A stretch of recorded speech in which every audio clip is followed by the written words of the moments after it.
بہت زیادہ ظلم ہو رہا ہے انڈین آرمی کی طرف سے. مسلسل لوگوں کے میسیجز بھی آ رہے ہیں, کالز بھی آ رہی ہیں. یہ بات تو ہم مانتے ہیں کہ ہندوستان کی ساری عوام ایک جیسی نہیں ہے. یہ ون مین شو چل رہا ہے, مودی کی حکومت ہے, اسے مسلمانوں سے کوئی ذاتی بغض ہے.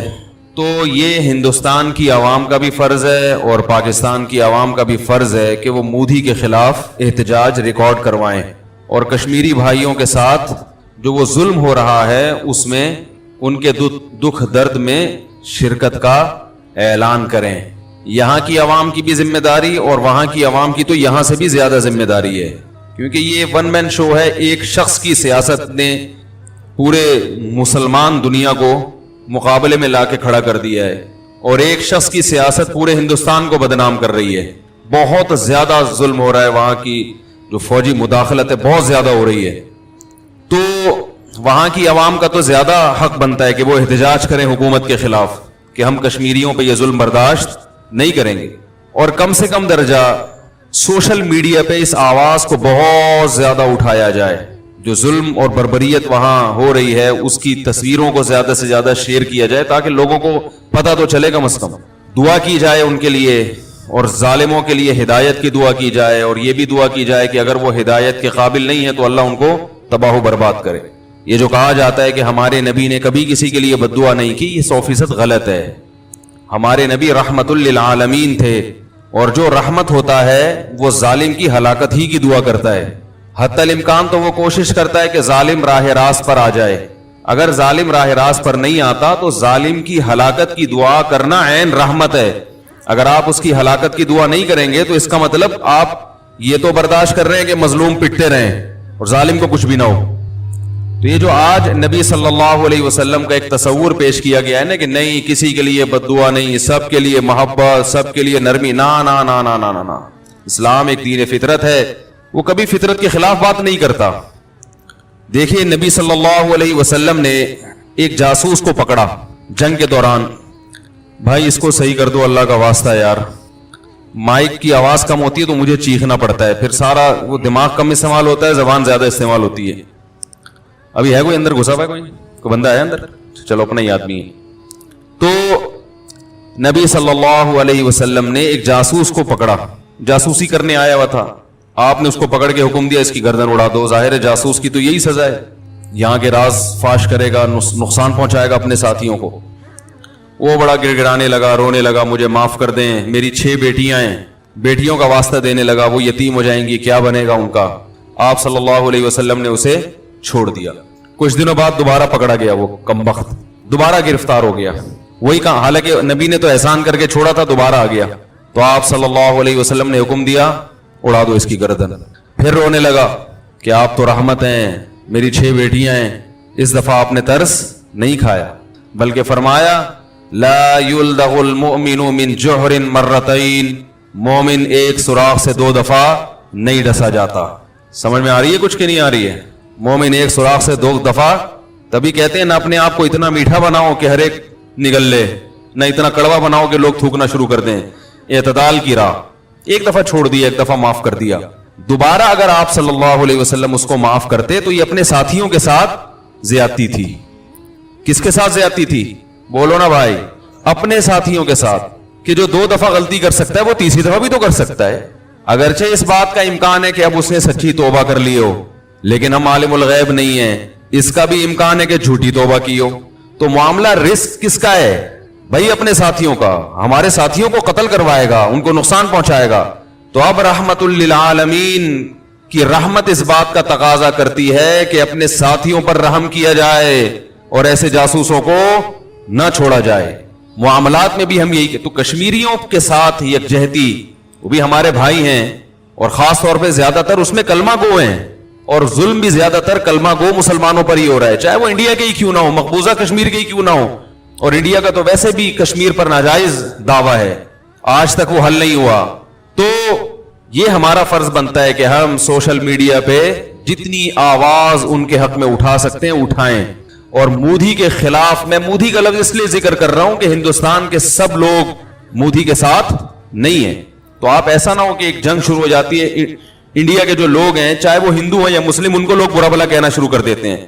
تو بہت سے ہندو بھی اس کے خلاف ہیں کہ یہ غلط ہو رہا ہے, وہ انسانیت کے ناطے سے ظلم کو ظلم کہتے ہیں. تو اس کو انڈیا پاکستان کا مسئلہ نہ بنایا جائے, اس کو مودی کی ذات کا مسئلہ بنایا جائے اور اس کے خلاف, کیونکہ جب تک مودی نہیں تھا تو یہ کچھ نہیں ہو رہا تھا. تو ہماری ذمہ داری بنتی ہے کہ ہم اس کو زیادہ سے زیادہ اس میڈیا کو اٹھائیں. حکمرانوں کی ذمہ داری ہے کہ بین الاقوامی عدالت میں مسئلہ اٹھائیں اور ہم سے جو ان کے دفاع میں ہو سکتا ہے ہم وہ کام کریں, اور ظالم کے لیے ہم بد دعا بھی کریں. قنوت نازلہ کا اگر کوئی اہتمام کرتا ہے جس میں مودی کا نام لے کر اس کے لیے بد دعا کی جاتی ہے, تو یہ بھی نبی صلی اللہ علیہ وسلم کی سنت ہے کہ جب ظالم کا ظلم حد سے بڑھتا تھا تو آپ صلی اللہ علیہ وسلم فجر کی نماز میں اس کے لیے بد دعا کا اہتمام فرمایا کرتے. Thanks for watching. Don't forget to like, comment, share and subscribe to Mufti Tariq Masood, famous scholar. روزگاری, مہنگائی, ہر وقت جنگیں مسلط, ایک جنگ ختم نہیں ہوتی دوسری جنگ چھڑ جاتی ہے. پھر مولوی آپس میں لڑنا شروع کر دیتے ہیں. مولویوں کی آپس میں کوئی فوج کی حمایت کر رہا ہوتا ہے, کوئی فوج کی مخالفت کر رہا ہوتا ہے, کوئی کہہ رہا ہے وہ ٹھیک ہے, کوئی کہہ رہا ہے یہ ٹھیک ہے. وہ تو بارڈر پہ الگ لڑائی ہو رہی ہے, ہماری اندر الگ لڑائیاں, اس میں بھی اکٹھے نہیں ہوتے. سیاسی لیڈر اس کو الگ کیش کرا رہے ہوتے ہیں. کچھ ایسے سیاسی لیڈر ہیں دونوں طرف سے پیڑے کھا رہے ہوتے ہیں بیٹھ کے, تھوڑا تھوڑا ان کو فیور, تھوڑا تھوڑا ان کو فیور, تاکہ وہاں سے بھی پیڑے اور یہاں سے بھی پیڑے. تو ہر طرح کا سیٹ اپ چل رہا ہوتا ہے ہمارے یہاں. یہ باہر ملکوں میں اتنی بدحالی نہیں ہے. غربت ہمارے یہاں کا مسئلہ وغیرہ وغیرہ, زیادہ تر تو اسلامی ملکوں کا ہے نا. اچھا, جو اسلامی ملک ڈیولپڈ ہیں, جو ترقی میں ہیں, جو وہاں روڈیں صاف ہے, تو وہ مکمل غلام بنے ہوئے ہیں. وہ کیا بنے ہوئے ہیں؟ یعنی ان کی غلامی میں, کافروں کی غلامی میں تو وہ ترقی کر گئے. اگر وہ غلامی اختیار نہ کرتے تو وہ بھی ترقی نہیں کر پاتے. تو اس کا مطلب بھائی, اللہ کو اگر اسلام پسند ہے, اسلام اللہ کا دین ہے, تو غیر مسلم ترقی میں اور مسلم میں بھی وہ ترقی میں جو غیر مسلم کی اطاعت کر رہا ہے ان کا غلام بنا ہوا ہے. تو بتاؤ دھوکا ہوتا ہے کہ نہیں ہوتا؟ اس سے کیا خیال ہے؟ دھوکا تو ہوتا ہے پھر, کہ یار یہ تو سب کچھ سارے پیڑے تو وہ کھا رہے ہیں اگر ہم برحق ہیں. اچھا, اس کا ناجائز فائدہ کون اٹھاتے ہیں؟ ہمارے دیسی لبرل. آج کل بہت آ رہے ہیں یوٹیوب پہ, ایک خاتون ہے جن کی میں اب کلاس لیتا رہتا ہوں, کیونکہ خواتین آ کے جب انگلش ٹھش پھش مارتی ہے نا, لوگ بہت متاثر ہوتے ہیں. تو یار یہ پڑھی لکھی ایجوکیٹڈ خاتون, آج اس خاتون کا میری نظر سے کلپ گزرا, کہتی ہے کہ دیکھیں یہ جو ڈارون کی تھیوری ہے یہ ایک سائنسی حقیقت ہے ثابت شدہ. اور پھر آگے پوری ٹھش پھش چلی ہے نا. وہ نیچے لوگوں کمنٹ سے واہ واہ زبردست رپورٹ ہے. وہ بھائی صاحب رپورٹ اس کو نہیں کہتے انگلش بول لینا یا کوئی اپنی ڈریسنگ اچھی کر کے کچھ بھی پھینک دو. اس کی تقریر ہی جھوٹ سے شروع ہو رہی ہے. تقریر یہاں سے شروع ہو رہی ہے کہ ارتقاء کا نظریہ, یہ جو ارتقاء کہتے ہیں اس کو اردو میں نا, ارتقاء کا نظریہ ایک سائنسی حقیقت ہے. یہیں سے جھوٹ بولنا شروع. یہ سائنسی حقیقت نہیں ہے, سمجھ رہے ہو؟ یہ سائنسی حقیقت نہیں ہے. سائنسدان یہ بات کبھی نہیں کہیں گے کہ یہ فیکٹ ہے. وہ کہیں گے کہ خیال ہے, ہو سکتا ہے صحیح ہو سکتا ہے غلط ہو. مدعی چست اور گواہ چست, یعنی مدعی سست اور گواہ چست. کبھی بھی وہ دعویٰ جو مدعی نہ کرے وہ تھوڑی مانا جاتا ہے یار. ابھی وہی مسئلہ تو ہم نے ختم کر دیا جامعہ افسر والے, وہی بات ہے نا, لوگ ویڈیو دکھا رہے ہیں وہ بھی رو رہے ہیں میری بچی ہے میری بچی ہے. بھائی جو مولانا عبدالعزیز صاحب مدعی ہیں وہ کہیں نا, وہ کہیں کہ یہ وہ بتائیں یہ بچیاں یہ متاثرین ہیں, وہ نہیں بتا رہے. آپ کبھی کوئی گلی سے آتا تھا میری 6 بچیاں تھیں, وہ کہہ رہے میری 8 بچیاں تھیں. بھائی دعویٰ تو ان کے اوپر کیا ہے, وہ کیوں چپ بیٹھے ہیں؟ وہ بتائیں. وہ بولتے ہیں کہ بھائی یہ ہے, یہ بچی ہے, یہ اس کا. خیر یہ ٹاپک دوبارہ آ گیا. میرا مقصد یہ ہے کہ ہم لوگ مکھی پہ مکھی بٹھانا سمجھتے ہیں, لکیر کے فقیر سمجھتے ہیں, بس پیچھے چلتے چلے جاتے ہیں کسی بھی چیز کے. تو اب یہاں بھی ایسا ہی ہے کہ ہمارے جو دیسی لبرل ہیں نا, دیسی لبرل ہیں, سائنس وائنس کا کچھ بھی پتہ نہیں ہے. آپ باہر ملکوں میں جاؤ نا, وہاں کے پروفیسر, میں وہاں گیا ہوں تو وہاں کے لوگوں سے میں نے پوچھا ہے کہ ہمارا کوئی پروفیسر اگر ڈارون کی تھیوری پڑھا رہا ہوتا ہے, ہم کوئی اعتراض کرتے ہیں اور اس کے پاس جواب نہیں ہوتا, تو وہ کہتا ہے اس کا کوئی جواب ہمارے پاس نہیں ہے. میں نے ایک واقعہ سنایا تھا کہ ایک یونیورسٹی کے پروفیسر نے, جرمنی کی شاید یونیورسٹی تھی, پروفیسر نے جب یہ تھیوری بتائی اور کہا کہ کون کون اس تھیوری سے متفق ہے, کہ سب نے ہاتھ اٹھائے. تو ایک پنجاب کے تھے, سیالکوٹ کے, وہ بھی وہیں پڑھ رہے تھے, انہوں نے مجھے خود بتایا. انہوں نے کہا, میں نے کہا آئی ایم ناٹ ایگری. اس پروفیسر نے کہا کہ کیا دلیل, تم کیوں اس سے ایگری نہیں کرتے؟ تو میں نے کہا سر اس لیے میں ایگری نہیں کرتا کہ 200 سال پہلے یہ تھیوری پیش کی گئی تھی کہ بندر سے ہم بنے ہیں, 200 سال تک اس کو ثابت نہیں کیا جا سکا. تو کسی کیس جب کوئی مقدمہ چلتا ہے تو 200 سال بہت ہوتے ہیں اس کو ثابت کرنے کے لیے. اگر اب تک ثابت نہیں ہوا تو اس کا مطلب یہ فیکٹ بن ہی نہیں سکتا. کہہ رہا اس نے مجھے اپریشیٹ کیا, ویل ڈن, آپ نے بہت اچھی بات کی. کورٹ میں کیس چلا, جمشید نے میرے 1 لاکھ روپے لیے ہیں. میں نے کورٹ میں دعویٰ کیا. آج وسیم کا فون آیا کہ میرا نام مفتی صاحب لینا چھوڑ دو, میری بہت بدنامی ہو رہی ہے, آپ نے وسیم کے نام سے کوئی ایسی چیز بیان کر دی ہے جس سے میری انسلٹ ہوئی ہے. تو میں نے کہا ٹھیک ہے آئندہ جمشید کے پیچھے میں پڑھوں گا, وسیم کا تذکرہ میں نہیں کروں گا. تو میں نے کہا بلکہ میں نے وسیم کا نام لینا چھوڑ دیا, اب جمشید پہ سیٹ ہو گیا ہوں میں. اب دیکھو جمشید نے مجھ سے 1 لاکھ روپے لیے, میں نے کورٹ میں کیس کیا, اس نے 1 لاکھ روپے لیے. کورٹ کہے گی ٹھیک ہے بھائی آپ کو تاریخ دی جا رہی ہے اگلے مہینے کی, اب یہ اکتوبر ہے نا 2025 ہے, تو آپ کو نومبر تک کی تاریخ دی جا رہی ہے, 1 نومبر تک آپ گواہ پیش کر دیں, کوئی ویڈیو ریکارڈنگ وغیرہ پیش کر دیں تو ہم ٹھیک ہے مان لیں گے. آپ نومبر میں بھی نہیں لے کر آئے, تلاش کرتے رہے, ریسرچ کرتے رہے, لوگوں سے پوچھتے رہے, بہت تحقیق کر لی. نومبر, دسمبر, جنوری 2025, 2026, 2000 گزر گیا, 150 سال لگ گئے, 200 سال لگ گئے, عدالت مر گئی, دوسرا جج آیا, حکومتیں ختم ہو گئی, نئی حکومت آ گئی, 250 فرض کرو اللہ نے آپ کو زندگی دی اتنی لمبی, 400 سال گزر گئے, 500 سال گزر گئے, نیا جج آئے گا, بولے گا خدا کے بندے دفع ہو جا, اٹھا کے نا کیس ایسے نکالے گا, منہ پہ فائل مارے گا, ابے 200 سال سے تیرے باپ دادے مقدمے لڑتے آ رہے ہیں, کوئی تیرے کو گواہ ملا نہیں, یہ کیس کیا ہو گیا خارج. جمشید مر گیا, صحیح ہے نا, جمشید کے بچوں پہ کیس چل رہا ہے, بچوں کے بچوں پہ کیس چل رہا ہے. فرض کرو آپ بھی مر گئے, آپ کے بچوں نے آپ کا کیس اٹھایا, 200 سال کے بعد جج کیا کہے گا, اٹھائے گا اور فائل منہ پہ مار کے کہے گا نکل یہاں سے, اپنا بھی ٹائم ضائع کر رہا ہے, ہمارا بھی ٹائم ضائع کر رہا ہے. 150-200 سال پہلے, ویسے تو یہ تھیوری بہت پہلے سے, اور یہ پہلے مسلمان بھی پیش کر چکے ہیں, پتہ ہے آپ کو, یہ جو ڈارون کی تھیوری ہے یہ انگریزوں کی پیش کردہ نہیں ہے, یہ پہلے مسلمانوں میں بھی کچھ اٹھے ہیں جنہوں نے یہ باتیں کی ہیں کہ شاید ایسے ہوا ہو, مے بھی ہو سکتا ہے. تو بہت سے لوگ پیش کر چکے ہیں, لیکن جتنے پاورفل اسٹائل میں ڈارون نے پیش کی تھی اتنے پاورفل اسٹائل میں کسی اور نے پیش نہیں کی. تو 150-200 سال ہو گئے, اور اتنا اس کو اس پہ ریسرچ, اتنی ریسرچ, سوائے 2-4 چیزوں کے نا کوئی بیس نہیں ہے. وہ 2-4 چیزیں کیا ہیں کہ ہم دیکھتے ہیں کہ ہماری باڈی میں کچھ تبدیلیاں آتی ہیں ماحول اور انوائرمنٹ کے اعتبار سے, تو اس کا مطلب باڈی اپنے آپ کو ماحول کے حساب سے ایڈجسٹ کرتی ہے, یہ ایک فیکٹ ہے.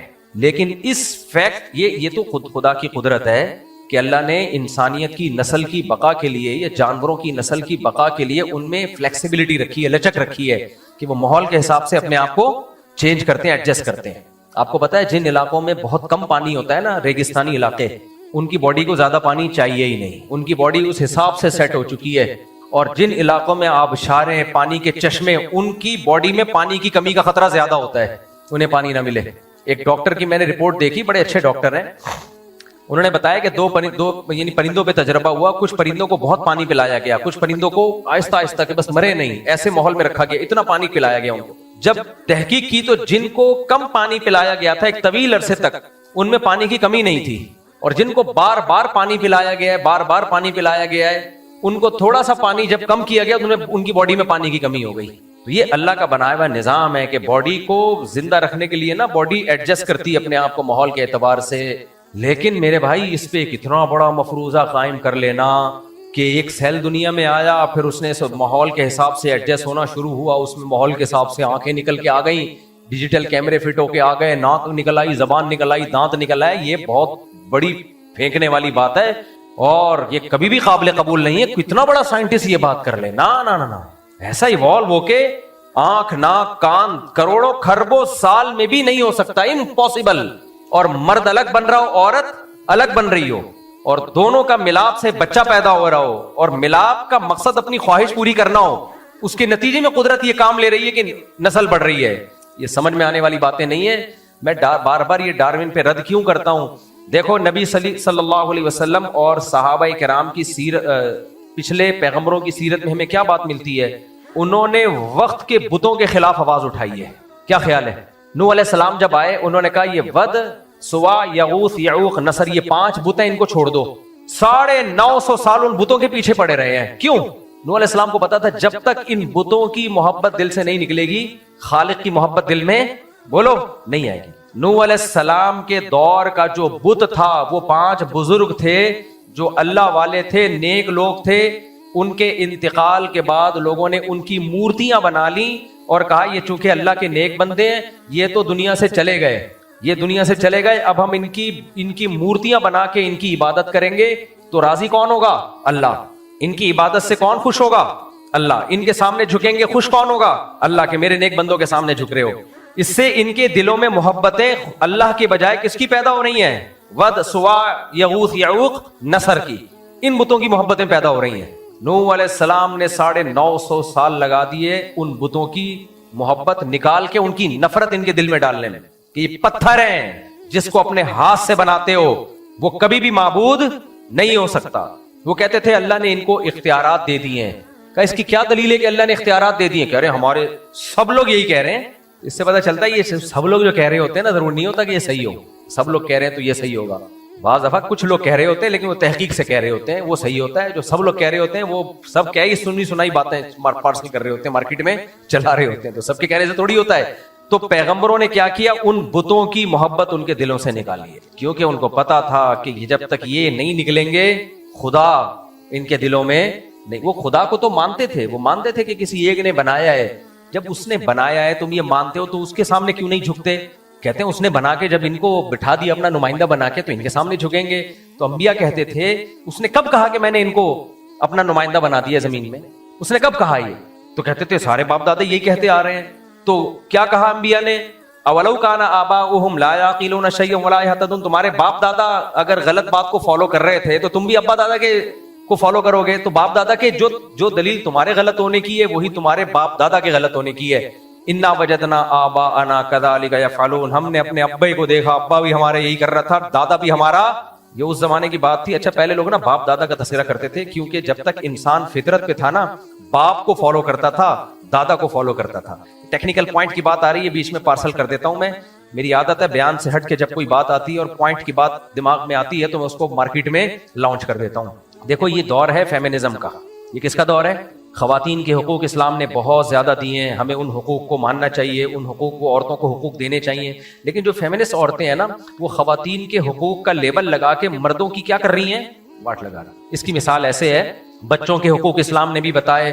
ہم بھی بات کرتے ہیں بچوں کے حقوق کے, مارو پیٹو مت. یہ بعض قاری لوگ جو مار مار کے بھرکس نکال دیتے ہیں بچوں کا, ان کے خلاف ایکشن ہونا چاہیے. یہ کیس آیا میرے سامنے, میں پیچھے پڑا ہوا ہوں, لیکن کیس اس کے ابا نے, بچے کے ابا نے خراب کر دیا. میرا ارادہ تھا اس کو میں گھر تک پہنچاتا.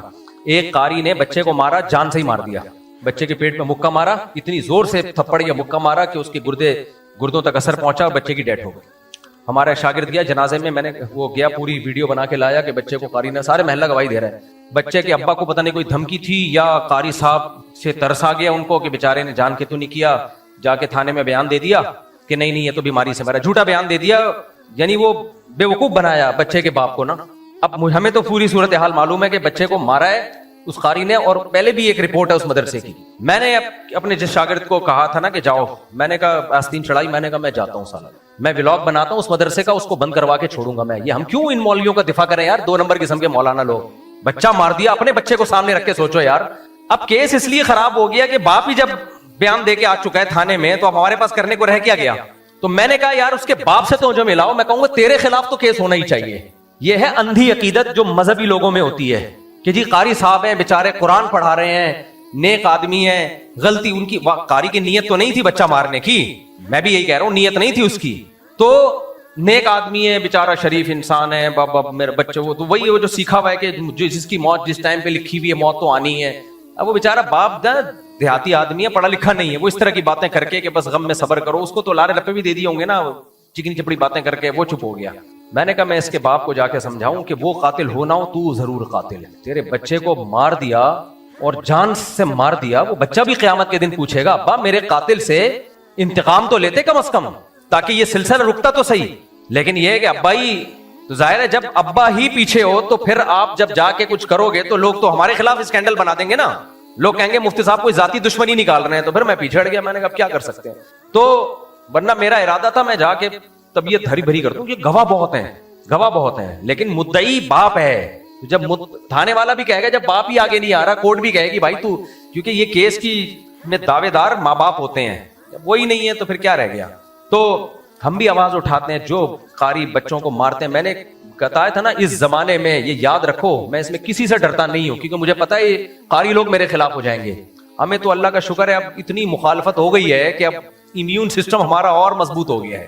اب تو میں نے سوچا تھا کہ یار بدنام تو ہو ہی گئے ہیں لوگ, کوئی کرنل مفتی کہہ رہا ہے, کوئی جنرل مفتی کہہ رہا ہے, کوئی بریگیڈیئر مفتی طارق مسعود کہہ رہا ہے. اور میں نے کہا یار, ایک صاحب نے مجھے کہا آپ کو تو لوگ بریگیڈیئر مفتی طارق مسعود کہہ رہے ہیں. میں نے کہا یار اگر میں ہوتا نا بریگیڈیئر پھر کہتے تو پھر مزہ آتا, کیونکہ بریگیڈیئر والے پروٹوکول بھی فوج کی طرف سے ملتے. میرا 1000 گز کا ایک گھر ہوتا, ریٹائرمنٹ کے بعد تنخواہ ہوتی, علاج میرا ہر ہاسپٹل میں فری ہوتا. کیا خیال ہے, لقب مل گیا بریگیڈیئر والا, لیکن